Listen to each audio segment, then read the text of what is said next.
Welcome to only IAS. स्वागत है आप सभी लोगों का प्रीलिम बूस्टर न्यूज डिस्कशन में। आज है 1 फरवरी 2022। तो आइए देख लेते हैं कि ऐसे कौन से इंपॉर्टेंट आर्टिकल्स हैं जो आज हम कवर करने वाले हैं। आगे बढ़ने से पहले जानकारी है तेजस के बारे में। प्रीलिम्स का एक कोर्स है जिसे अवेल करके आप प्रीलिम्स 2022 की तैयारी कर सकते हैं। 250 से अधिक घंटों की वीडियो लेक्चर की क्लासेस होंगी, एनसीईआरटी इंक्लूडेड है।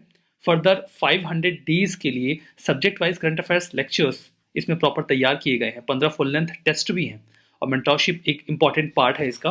कोर्स अवेल करने के लिए आपको जाना होगा video.onlyas.in पे, या फिर आप कॉल कर सकते हैं 7007931912 पे, या फिर मेल कर सकते हैं info@onlyas.com पे। तो चलिए बढ़ते हैं आगे और देखते हैं अपना पहला आर्टिकल, जो कि बॉम्ब साइक्लोन के बारे में है। ऐसा नहीं कि किसी साइक्लोन के साथ कोई बॉम्ब फट जाता है, इसका नाम है। किसी भी साइक्लोन के बॉम्ब साइक्लोन बनने के लिए ये जरूरी है कि उसके सेंटर का जो एयर प्रेशर है वो 24 मिलीबार तक गिर जाए विद इन 24 आवर्स। जितना ज्यादा लो प्रेशर सेंटर में होगा, साइक्लोन उतना ही ज्यादा इंटेंसिफाइड होगा। चूंकि ये साइक्लोन बहुत ज्यादा इंटेंस होते हैं, दैट्स वाई इन्हें बॉम्ब साइक्लोन कहा जाता है। यूएसए की ईस्ट कोस्ट पर ये बॉम्ब साइक्लोन हिट कर रहा है, जिससे कि डेफिनेटली वहां पर जो सिचुएशन है थोड़ी बहुत खराब होगी। बॉम्बोजेनेसिस ये एक टेक्निकल टर्म है, इसे ही शॉर्ट करके बॉम्ब साइक्लोन में कन्वर्ट कर दिया जाता है। कुल मिला के शॉर्टन वर्जन है ये। सोशल मीडिया पे यूजुअली लोग चीजों को शॉर्ट करके मेंशन करना पसंद करते हैं, दैट्स वाई ये जो बॉम्बोजेनेसिस की प्रक्रिया में तैयार हुए साइक्लोन्स हैं उन्हें बॉम्ब साइक्लोन कह दिया जाता है। ये मिड लैटिट्यूड पे होने वाले साइक्लोन्स हैं जिनके सेंटर का लो प्रेशर बहुत ज्यादा इंटेंस होता है और वेदर फ्रंट्स देखे जाते हैं। वेदर फ्रंट्स में होता ये है कि जो वार्म एयर पैकेट्स होते हैं और जो कोल्ड एयर पैकेट्स होते हैं, उनके बीच का जो टकराव वाला एरिया होता है उसे ही फ्रंट कहा जाता है। तो ऐसे फ्रंट्स पाए जाते हैं इस प्रकार के साइक्लोन में। फर्दर जो कंडीशन होती है, जो एसोसिएटेड वेदर है, वो काफ़ी ज़्यादा सीवियर होता है, जिसमें ब्लिजार्ड हो सकता है, जिसमें बहुत सीवियर स्नो स्टॉर्म देखे जाते हैं, थंडर स्टॉर्म हो सकता है, या बहुत तेज बारिश भी हमें बॉम्ब साइक्लोन में देखने को मिलती है। फॉर्मेशन जनरली जो बॉम्ब साइक्लोन्स होते हैं ये तब आते हैं जब किसी भी स्टॉर्म के मिडिल का प्रेशर बहुत ज़्यादा गिर जाए। वो बात मैंने आपको पहले ही बता दी है, बिकॉज ये बहुत ही की था कि बॉम्ब साइक्लोन को बॉम्ब साइक्लोन क्यों बोलते हैं, क्योंकि इनका जो प्रेशर है सेंटर का वो 24 मिलीबार 24 आवर्स में कम से कम गिर जाए। जितना ज़्यादा प्रेशर लो होगा उतना ज़्यादा स्टॉर्म स्ट्रांग होगा। हमारा next article ASEAN digital ministers के बारे में है। सेकेंड आसियान डिजिटल मिनिस्टर्स की मीटिंग अभी हाल ही में हुई, जिसमें इंडिया भी शामिल रहा। ये एक वर्चुअल प्लेटफॉर्म के माध्यम से कंडक्ट किया गया। मैं आपको बता दूं कि ADGMIN ये जो एनुअल मीटिंग है, ये आसियान के 10 जो देश हैं उनके टेलीकॉम मिनिस्टर्स की मीटिंग होती है, जिसमें शामिल होते हैं उनके जो अदर मेंबर्स हैं, डायलॉग पार्टनर्स हैं, उनकी भी टेलीकॉम मिनिस्टर्स। डायलॉग पार्टनर्स में आ जाते हैं Australia, Canada, China, EU, India, Japan, Republic of Korea, New Zealand, Russia, UK और US। इन सभी लोगों के टेलीकॉम मिनिस्टर्स भी इसमें हिस्सा लेते हैं। India ASEAN digital work plan 2022 की बात करते हैं।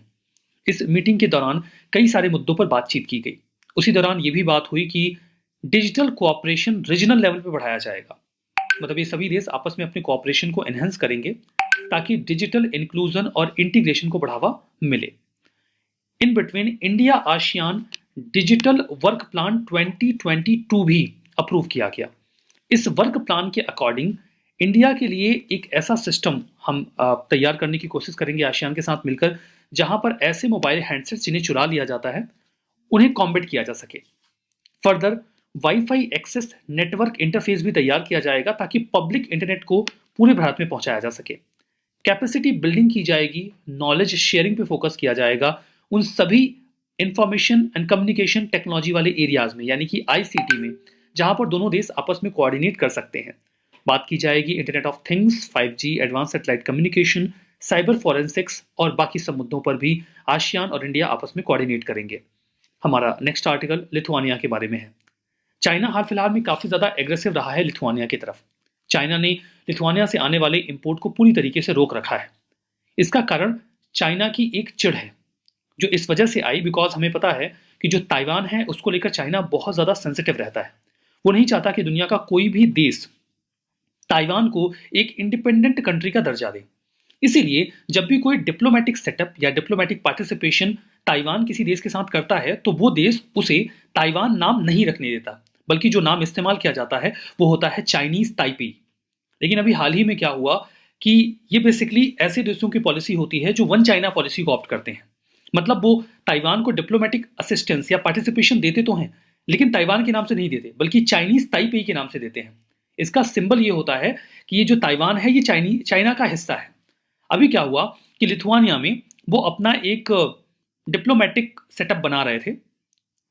उन्होंने ये कहा लिथुआनिया से कि हम अब यहाँ का जो नाम है वो ताइवान रखना चाहते हैं, चाइनीज ताइपी नहीं रखना चाहते। लिथुआनिया को लगा कि कौन सी बड़ी बात हो गई, ठीक है क्या हो जाएगा, वो मान गए। लेकिन जैसे ही ये पूरा सेटअप तैयार हुआ, चाइना बहुत ज्यादा एग्रेसिव हो गया।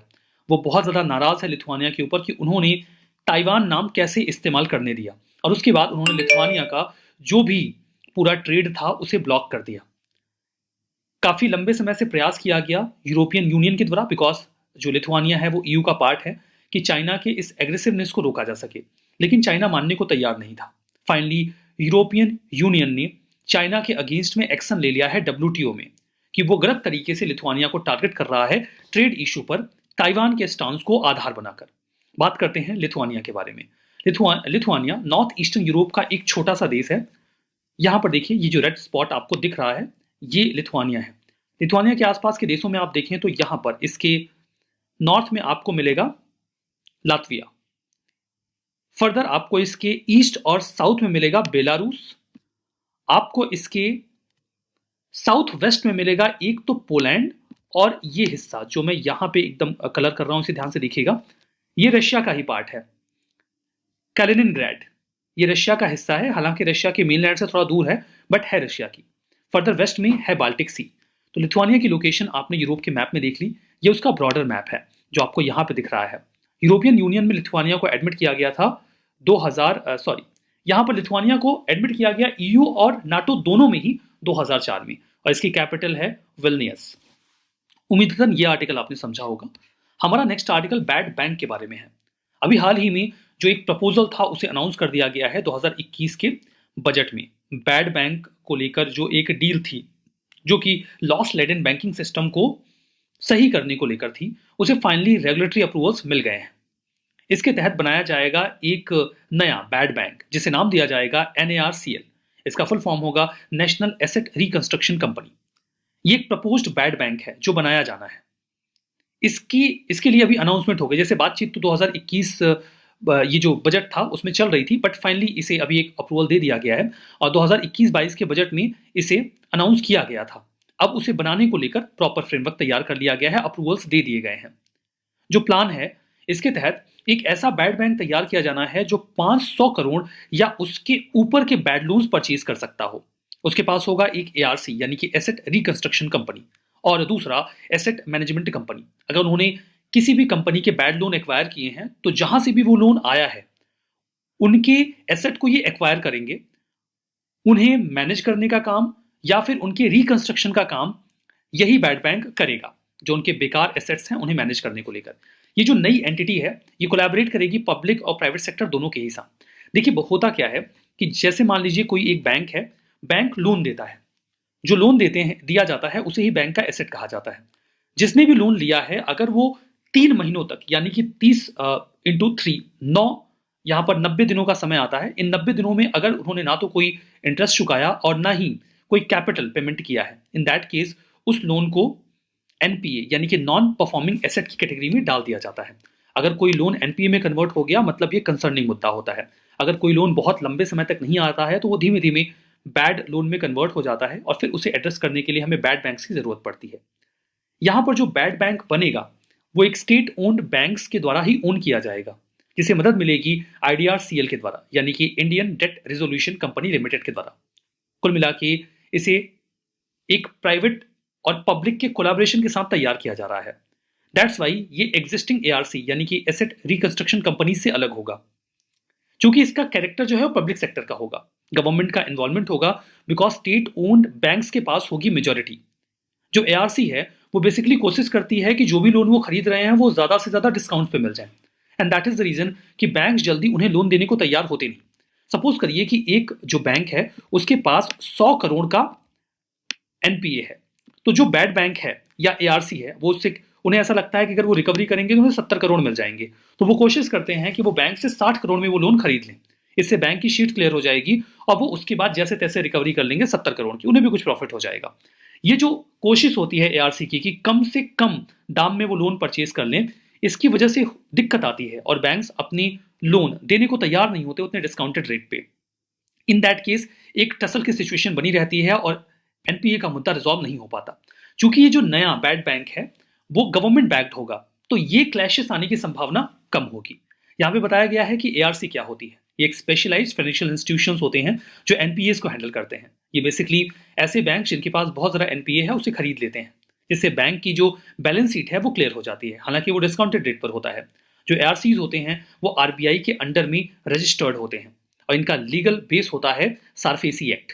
सारफेसी एक्ट का फुल फॉर्म होता है scrutinization and reconstruction of financial assets and enforcement of security interest. ये लीगल बेसिस देता है इंडिया में एआरसी के लिए। हमारा नेक्स्ट आर्टिकल होंडुरास के बारे में है। जियोमारा कास्त्रो ये होंडुरास की पहली वुमेन प्रेसिडेंट बन गई हैं and that is the reason कि होंडुरास न्यूज में रहा।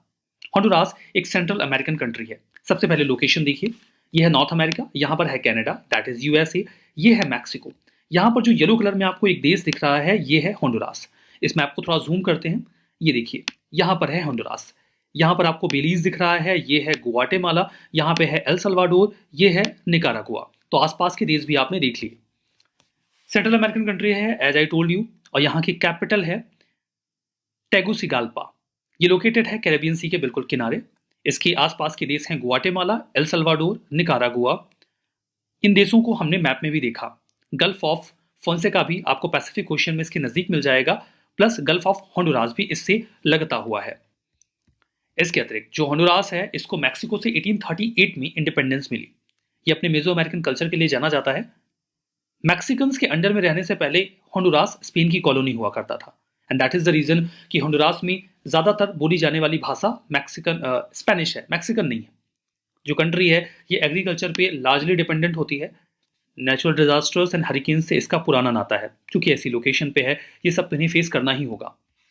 हमारा next article chief economic adviser के बारे में है। गवर्नमेंट ऑफ इंडिया ने अभी हाल ही में आनंद नागेश्वरन जी को नया चीफ इकोनॉमिक एडवाइजर बनाया है। ये प्राइम मिनिस्टर के इकोनॉमिक एडवाइजरी काउंसिल के इसके पहले मेंबर भी रहे हैं। मैं इस पद के बारे में बताता हूँ।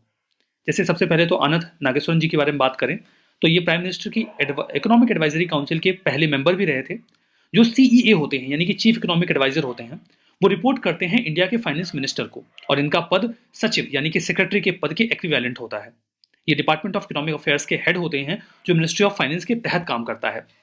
डॉक्टर मनमोहन सिंह जी के बारे में आपको बता दूं कि ये 1972 से 1976 के बीच में इंदिरा गांधी जी के चीफ इकोनॉमिक एडवाइजर रहे थे। भारत के पहले चीफ इकोनॉमिक एडवाइजर का पद था वो जे अंजारिया जी के पास था। रिनोन्ड इकोनॉमिस्ट थे। को ऑथर रहे एक जो क्लासिक टेक्स्ट है इंडियन एग्रीकल्चर इकोनॉमिक्स के ऊपर, द इंडियन रूरल प्रॉब्लम, उसके ये पहले सीईए रहे इंडिया के लिए। पीएम के इकोनॉमिक एडवाइजरी काउंसिल की बात करते हैं। ये एक नॉन कॉन्स्टिट्यूशनल, नॉन स्टैचुरी और इंडिपेंडेंट बॉडी होती है जो गवर्नमेंट ऑफ इंडिया को, या और क्लियर कहूं तो प्राइम मिनिस्टर को इकोनॉमिक इश्यूज पर रिकमेंड करते हैं या उनके लिए एडवाइस जारी करते हैं, एडवाइस देते हैं बेसिकली। ये जो भी इंपॉर्टेंट इकोनॉमिक इश्यूज होते हैं उन्हें हाईलाइट करते हैं बिल्कुल न्यूट्रल व्यू पॉइंट से। फर्दर इन्हें मदद मिलती है एक नोडल एजेंसी जो नीति आयोग होती है उससे, एडमिनिस्ट्रेटिव, लॉजिस्टिक, प्लानिंग या बजटिंग पर्पज से। हमारा नेक्स्ट आर्टिकल सुप्रीम कोर्ट ने अभी हाल ही में एमएलएस के 1 ईयर सस्पेंशन पे जो अपना निर्णय दिया है उसके बारे में है। सुप्रीम कोर्ट ने अभी हाल ही में बीजेपी के जो 12 एमएलएस महाराष्ट्र की लेजिस्लेटिव असेंबली से 1 साल के लिए सस्पेंड कर दिए गए थे उस पर अपना जजमेंट दिया। सुप्रीम कोर्ट ने कहा कि यह सस्पेंशन अनकॉन्स्टिट्यूशनल है, इलीगल और इरेशनल है। सारा मामला समझेंगे लेकिन उसके पहले एमएलएस को सस्पेंड करने का मैकेनिज्म बता देता हूं।